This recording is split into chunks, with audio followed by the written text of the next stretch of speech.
I'm Mike Tedford, and I'm joined here with Brett Hendricks, the founder and executive director of Changing Lanes Ministries. And today we're going to visit a little bit about the difference between sobriety and purity, because there is a difference. Oh, there's a huge difference. Yeah. I mean, anybody that is trying to find freedom from sexual brokenness, that they want to find this integrity in their life, to live life differently.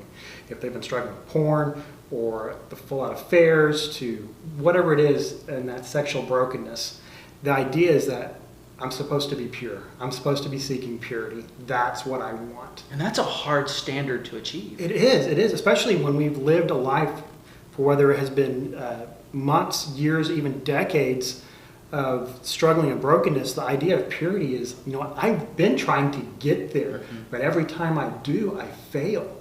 And so purity... And that feeling of failure really can sometimes kind of feel devastating and make it hard to get back up and try again. That's right. Yeah, and so every time I do it, it just builds on that belief that this isn't possible, or I'm not worthy, or that God's not big enough to change me. And so purity is almost a false standard that I'm never going to be able to get to.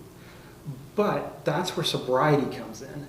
And yeah, because we're not saying that give up, you're never going to get there. Right. We just want to give you some steps to make it a little bit easier. Sure. Yeah. And this is even something for spouses that are questioning, can my husband be different? Or the church that says, just stop doing this. Be pure. And God says there's something else before that. And it comes into sobriety. And in the idea of sobriety it is a daily choice. So it is coming to the place where I start my day and I'm coming to God and saying, God, I just need you today to search me, to know me, to give me your grace for today. That's what you've promised me, is the grace for today. And I just start my day right there and allow that to be enough. I'm not trying to be the goal of purity right now. I just need to keep my sobriety for today. And in that, I'm going to be searching for him and allowing to put the things in place, the guardrails of his accountability, software, whatever those things are, but also seeking him. And when I finish my day and I see that he has been able to provide me that sobriety for the day, I can go to sleep knowing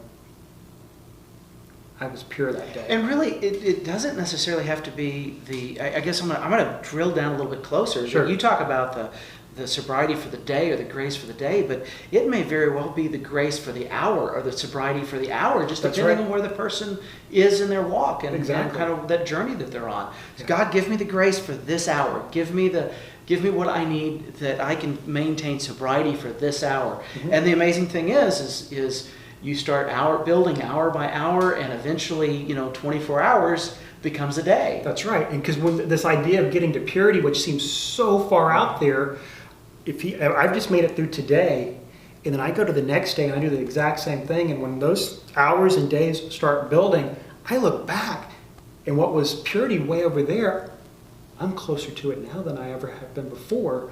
And in that, knowing that because of his grace doesn't say perfection.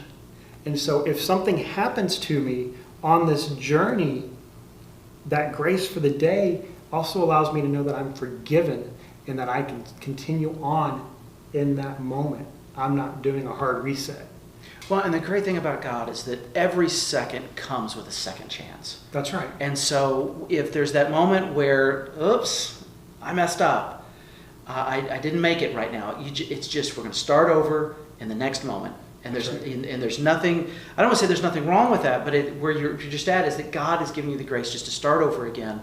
And so we start that moment and say, I'm recommitting to the next hour, the next day of maintaining sobriety and maintaining that choice and the grace that God gives me so I can build, again, as you said, the hours and the days. I think of the analogy, how do you eat an elephant? One bite at a time. That's what this is about. And then eventually through the concept of sobriety, you can achieve purity. That's right. Oh, that's wonderful. If that just really resonates with your heart and it's something that you're saying, man, I could use help with, it's something that I'm looking for somebody to walk on this journey with me to either coach me or kind of talk me through it, or whatever that may be for you, how can they reach out to you, Brett, and get more information? Sure. They can go to our website, which is changinglanesministries.com, or they can email us at notalone@changinglanesministries.com. Oh, that's fantastic. You can also follow Changing Lanes on Facebook, Twitter, or Instagram just to keep track of what they're doing and what's going on. You've got new groups starting all the time. That's right. And so that may be something that you're interested in. And so reach out to them at changinglanesministries.com and find out more. Thank you, Brett. Thank you, Mike.